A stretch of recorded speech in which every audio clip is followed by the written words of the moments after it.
One day, Aa decided to confront her husband. She could not endure her husband's attitude any longer. She became angry at Ad and began to scold him. But Ad didn't care about his wife's pain, and he began to beat Allah. Even in her pregnancy, he beat Allah until she, music, fainted. Once upon a time in Udem Village, there lived a woman named Ola, who was 37 years old. At 37, she had everything: a thriving business and financial security, the respect of the village as well. Yet there was one thing she longed for, which was missing in her life, and that was a husband. Ola was the first daughter in her family, and she had 3 younger sisters. 2 were happily married and living peacefully with their husbands. She was left in her father's house with her youngest sister, who was the last daughter of the family. All her friends were married and had children, and this made Ola feel really sad and depressed each time she came across any of her childhood friends. Although it was not like suitors were not coming for Allah. Suitors were coming in their numbers, but they were not the kind of men Ola wanted for herself because they were not rich. They were all broke men. Allah felt they were not on the same level with her.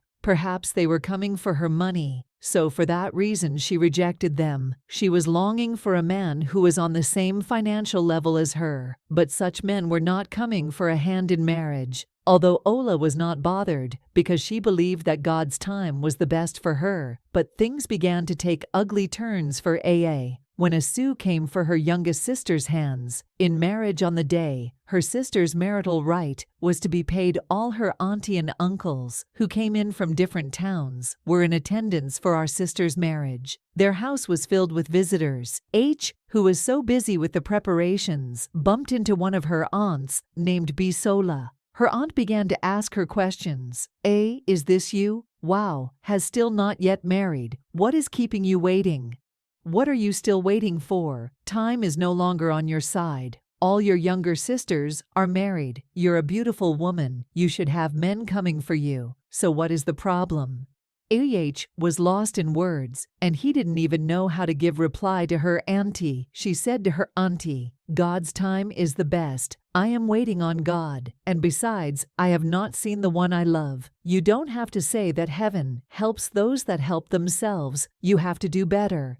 Ola left her own presence in shame. As she was about to move inside her house, she saw some group of women pointing at her. She overheard them making some side talks. Is this not the other of them? Why is she not yet married? Her younger sisters are all married, and yet she's comfortably making preparations for her younger sister. What is she still waiting for? Age. She will soon enter menopause. Look at her. She thinks she's still a young girl. Maybe she has a bad character. That is why she's still not married. And no man finds her attractive. All on hearing those side talks from this woman became very sad. She ran into her room, locked herself up, and began to cry while she questioned, God, oh God, why don't you just give me a husband of my choice? Why don't you just give me my own husband? Must I be mocked for my prayers to be answered? While there were celebrations going on at the compound, Ola was inside her room, crying her eyes out. She refused to go out. All through the event, her second younger sister named Aaf noticed her absence. She came into the room and saw her sister sobbing and crying. She sat down with her and began to give her sister words of encouragement. But Ola, whose heart was so broken, asked her sister to leave because she needed to be left alone. Ola continued to weep until she slept off on her bed in her own 2 years. Few days after the celebration, Ola was now left home, alone with her father and her mother. The absence of a husband in her life made her feel lonely, empty, and unfulfilled. Even though she had a successful, booming business, she was depressed. Things got even worse for Allah when her mother began to pressure her to get married. Her mother would nag her and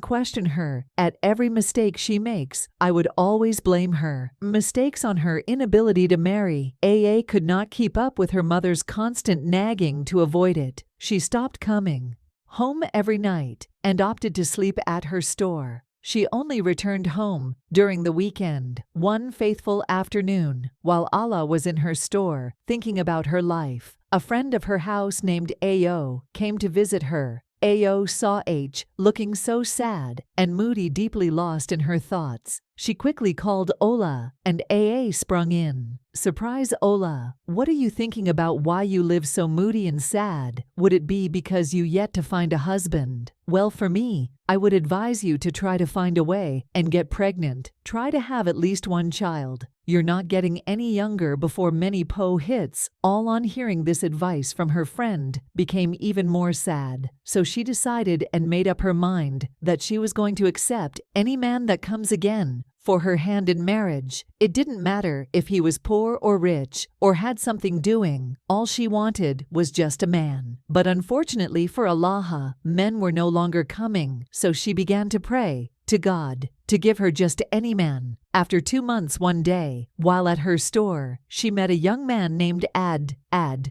was a tall, handsome man, and he was in his early 40s. He had come to make some purchase from Ol's store, and he saw her and liked her, and then started to make advances at Ola, and she readily accepted his advances. During their courtship, Allah noticed some strange and troubling behaviors in Adide. However, she dismissed them, clinging only to the belief that he would change after marriage.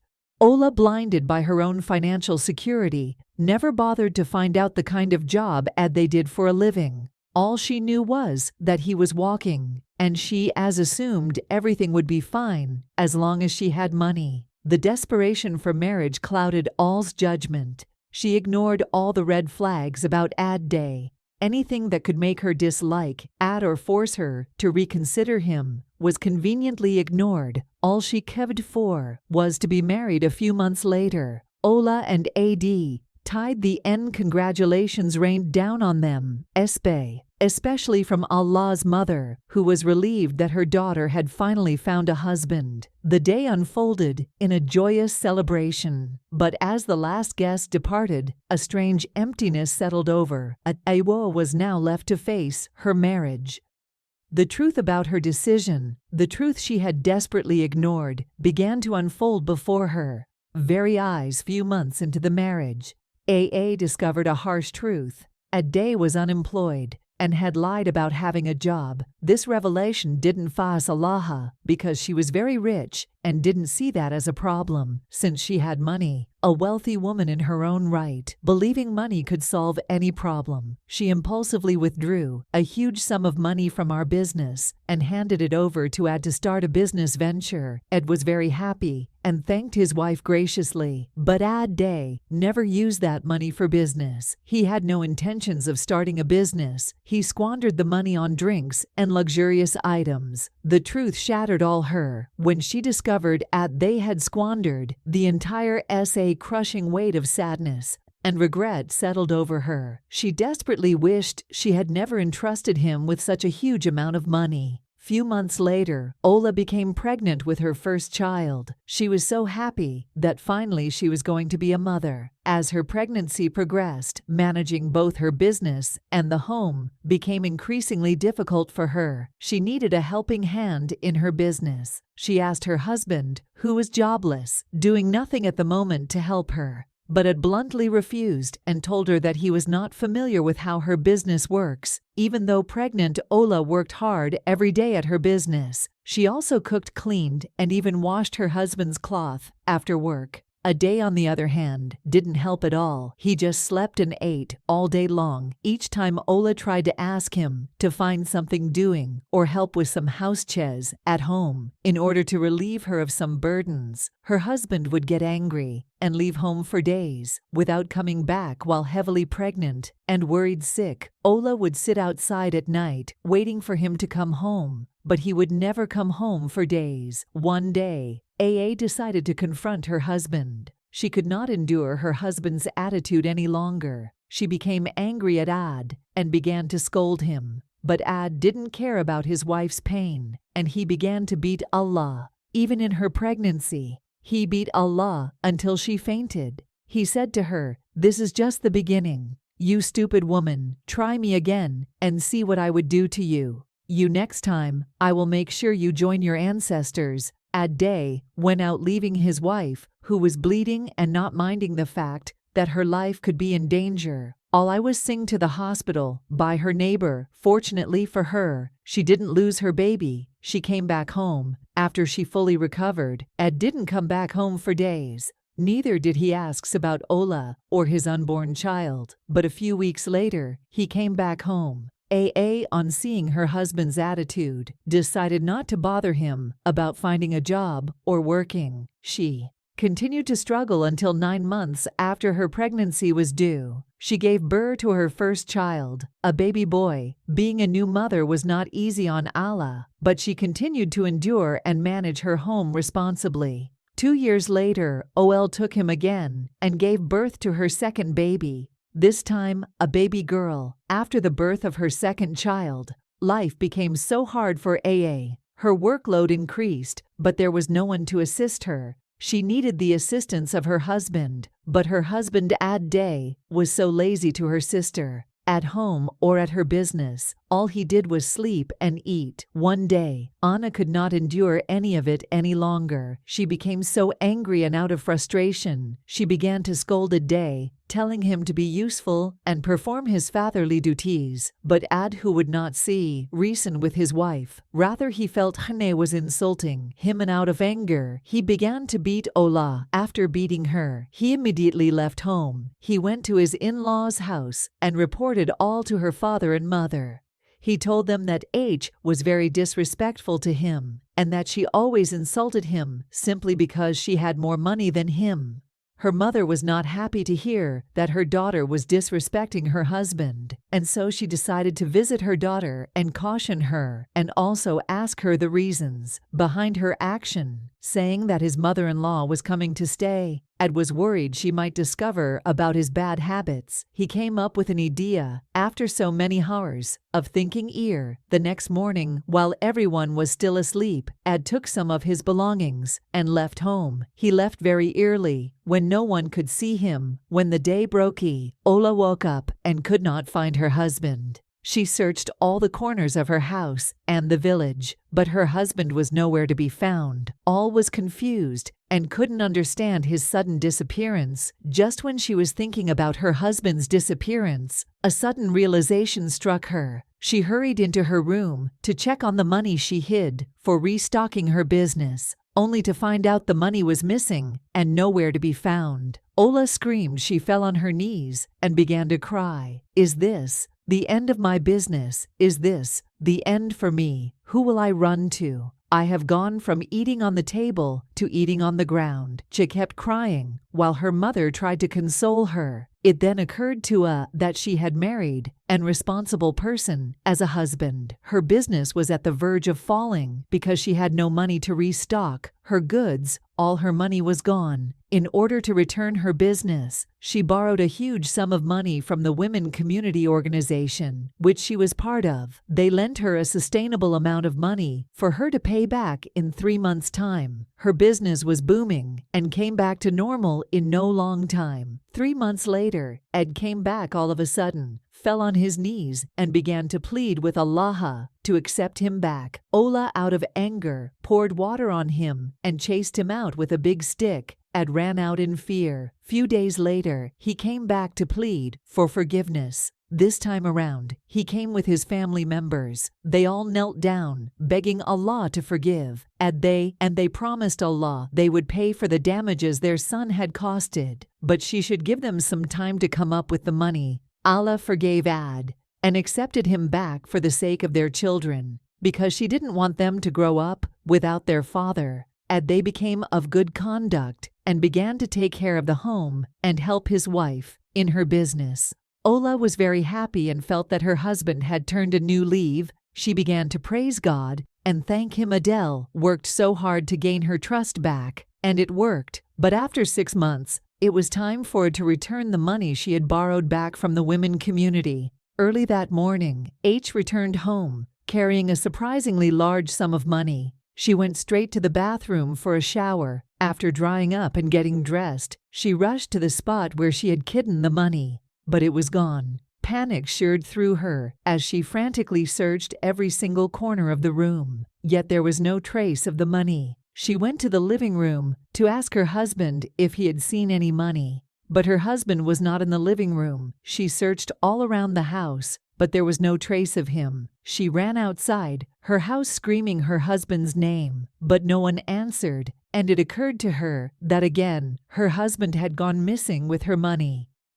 Unable to bear the shock, fainted and collapsed outside. Her neighbors found her lying there, and after sprinkling some water on her face, she regained consciousness. Overwhelmed with despair, Ola cried uncontrollably. The impending meeting she had with the women's organization, from whom she had borrowed money, terrified her. What could she possibly see? Would they even listen? Sleep evaded her. Her mind was consumed deeply by worry. She considered running away from the village with her children, but on a second touch, she realized that running away would make her a thief and bring shame to her family. Her parents would be implicated, and the organization might even hold her mother responsible for paying the debt. So she decided she was going to stay and face the consequences. When Ol arrived at the venue of the meeting, she became so scared. She tearfully explained what happened and how she had lost the money. The news triggered anger among many members. They couldn't accept losing such a large sum. They reminded Allah that the money represented contributions made throughout the year, intended for a year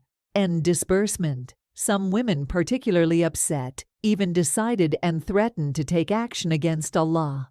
Ola left the meeting venue in shame, fear, and disappointment because she didn't know what actions might be taken up against her by the women organization. When she got home, she held her children and began to cry. It felt like the worst moment of her life. She began to flash back through her life, and she cured the day she met. 2 days later, members of the women's organization arrived at Allah's house with the police. They arrested her and took her away, leaving her young toddlers alone. A kind neighbor took the children in, while someone else was sent to inform Ol's mother about what had happened and asked her to come and pick her 2 grandchildren. When her mother arrived, she wept bitterly and took her 2 grandchildren home. With her, Allah was jailed for 2 weeks and 2 days, after which she was taken to court and was found guilty. Allah was sentenced to 7 years imprisonment. She had to serve 7 years jail, just to recompensate for the money that was lost. She had already served 2 years in jail, but Lo smiled on her again. A rich, powerful man of God came for evangelism at the prisons, and after preaching to the inmate, he saw Allah seated at the corner and crying. He was attracted to and he asked why she was crying. Allah narrated all that had happened to her. He felt so sorry for and he decided he was going to help her clear the depth. The next day, the pastor cleared all the depth. Allah was An agreement was signed at the police station, and H was released from the prison. Allah went on her knees and thanked the man of God for saving her. The man of God also gave her a very huge amount of money to add to her business. Ola was about to be twice as rich as she was before. She thanked God deeply for remembering her. After years of suffering, she opened her business, and it began to boom, even more than before, and she became a very rich woman in the village. Allah swore never to marry again or have anything to do with any man. She lived with her 2 children in peace and happiness. After some months, Allah located her ex-husband and arrested him for stealing and fraud, and he was sentenced to 14 years imprisonment. The moral lesson of this story makes us understand that we must not allow societal pressure to rush us into marriage. Marriage needs preparation. Ola felt pressured to get married because all her younger sisters were married, and because of societal expectations, this clouded her judgment and led her to marry someone who wasn't right for her. And at the time when she was suffering, the society was not there to suffer with her. The story teaches us that rushing into decisions due to pleasure or desperation can lead to unhappy consequences. It's important to take your time, choose wisely, and prioritize quality relationship to create a strong and supportive partnership. It is important for parents to protect their children and not pressure them into making harsh decisions out of desperations. Dear uncles and aunties, please stop asking, when will you get married? There are other things to ask about. Do not pressure the young ones into getting married. You do not know if the person is trying to heal from a very painful heartbreak or going through some emotional distress overall. Let us be kind to people and not gossip about their predicaments, whether they are yet unmarried or they are yet to bear children. Let us not be the reason why someone goes into depression or why someone has to make a desperate decision. Thank you for watching this story. I hope you enjoy it. Do give it a thumbs up, subscribe to our channel, and turn on the notification bell button so you get notified every time we post new videos. Thank you.